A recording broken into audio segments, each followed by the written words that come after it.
Next, we have mobility impairments. And when we're talking about websites, it would mainly be mobility or fine motor control issues with your hands and arms. And there's all kinds of things that you can use if you have this kind of challenge, which could be maybe you just broke your arm. It's the middle of winter. Maybe you slipped on the ice and broke your arm. You might not even know. There's stuff that can help you out so you could use your computer better. So there's all different kinds of keyboards and mice for all different kinds of situations. So if there's some part of your hands and arms that you can move at least a little bit, there's probably a keyboard or a mouse for your specific situation. You could be all set. Eye tracking software where you can control a computer just by looking at things. You could click a button just by looking at it.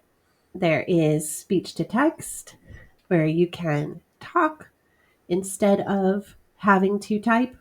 You could say out loud your email that you want to send to somebody and send that with just using your voice without having to use, your hands or arms. Head pointers and mouth sticks, so different devices that attach to your head basically so that you could use your head instead of your hands and arms. And then there is almost an infinite number of different kinds of switch devices that you could work with your feet, with your cheek, with your tongue, with your with anything on your body that you can move basically. There is a switch device available that you could use instead of a mouse or keyboard to enable you to get through a website, type up emails, write a book, whatever you want to do.